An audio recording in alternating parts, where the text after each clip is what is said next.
Le Bitcoin est en chute libre, est-ce que c'est la fin des crypto-monnaies? Les altcoins arrivent tout de même à rebondir.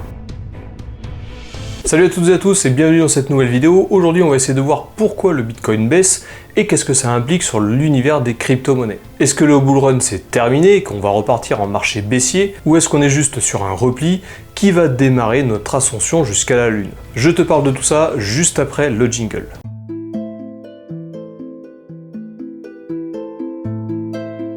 Salut à toutes et à tous et bienvenue sur la chaîne. Ici on parle crypto-monnaie, investissement et immobilier. Là tu es dans la playlist crypto-monnaie et si tu es là aujourd'hui, c'est que tu es sûrement inquiet quand tu vois la baisse du Bitcoin.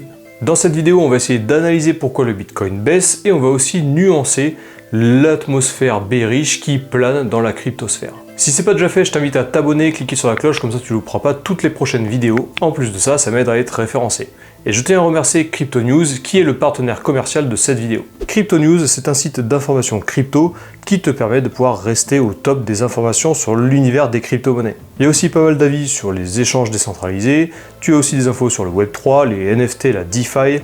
Bref, c'est une bonne méthode pour rester informé sur ce qui se passe dans l'univers de la crypto-monnaie. Je te mets le lien vers le site Crypto News dans la description de cette vidéo. Le Bitcoin étant la crypto-monnaie principale de l'écosystème crypto, elle a un impact sur la globalité du marché. Lorsque le Bitcoin chute, il entraîne la plupart du temps l'intégralité des crypto-monnaies avec lui. Cette tendance est particulièrement visible lorsqu'on a des grosses périodes de volatilité comme celle qu'on a en ce moment. Rappelle-toi, au dernier cycle crypto, le Bitcoin a perdu jusqu'à 50% de sa valeur. Ça s'est produit juste après la première ascension fulgurante de ce marché et c'est pas pour autant qu'on est parti dans un marché baissier juste après. Au contraire, il nous a offert des grosses opportunités afin de lancer la dernière vague haussière de ce cycle. Aujourd'hui, la donne est un petit peu différente et c'est dû à un événement majeur qui s'est passé en début d'année. Les investisseurs institutionnels dominent le marché du Bitcoin actuellement. Et c'est principalement dû aux ETF Bitcoin.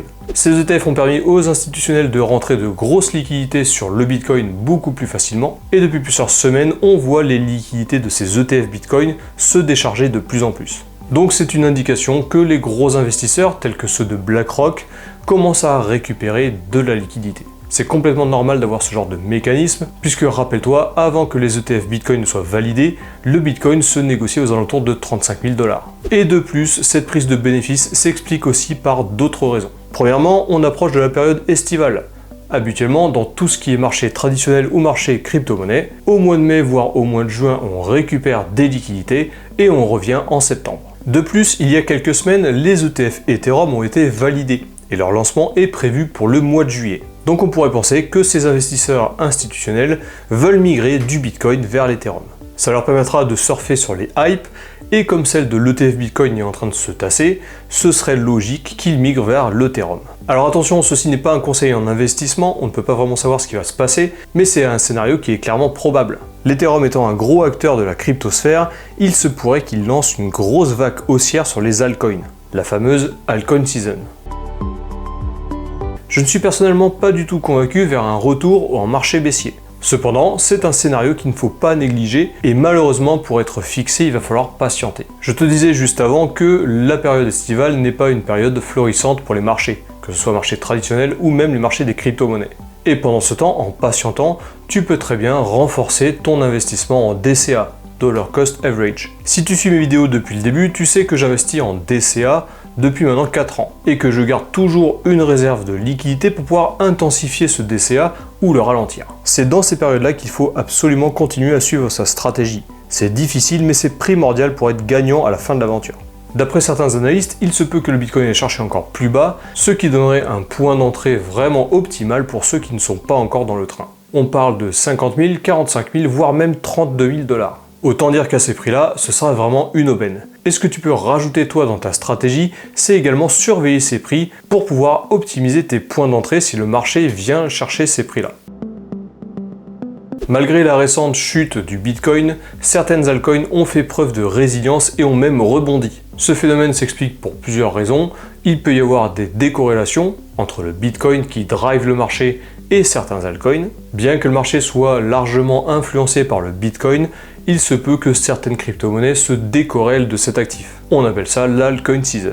Mais attention tout de même, il se peut que ce rebond devienne un piège haussier. Ceci dit, et comme je te le disais en début de vidéo, l'arrivée des ETF de l'Ethereum peut très bien diriger les liquidités vers cet actif, et mécaniquement vers tout son écosystème. Dans cette vidéo, je te parle de projets qui sont intimement liés à l'Ethereum, et qui sont propices à une grosse hausse en cas d'explosion de l'Ethereum.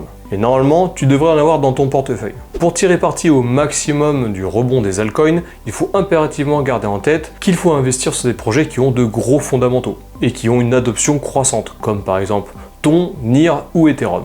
Bien sûr, cette liste n'est pas exhaustive.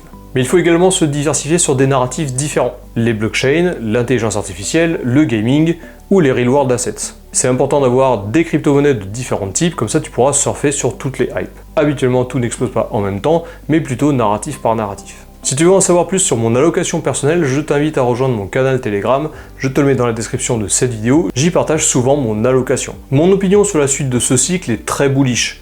Et même si on traverse des périodes comme celle-ci, qui sont soit compliquées, soit voire même très chiantes, nous ne sommes qu'au début théorique de ce cycle. La baisse du Bitcoin peut s'expliquer par l'exponentielle hausse qu'il a eu avant son halving, ce qui n'était jamais arrivé auparavant, un Bitcoin qui augmente avant le halving. Et il faut aussi relativiser, car un Bitcoin à 55 000 $, voire 40 000 $, c'est un prix qui est beaucoup plus raisonnable par rapport au plus haut qu'il a connu il y a quelques mois. Dans tous les cas, sache que personne ne peut prédire ce que le marché va faire, et c'est bien pour ça qu'il faut rester humble et rester informé. Voilà, cette vidéo est terminée, j'espère qu'elle t'a plu, toujours pareil, n'hésite pas à mettre un pouce en l'air si jamais c'est le cas, et tu peux aussi t'abonner et cliquer sur la cloche pour pas louper toutes les prochaines vidéos qui sont sorties sur la chaîne. Sur ce, je te souhaite de passer une bonne semaine et je te dis à la prochaine.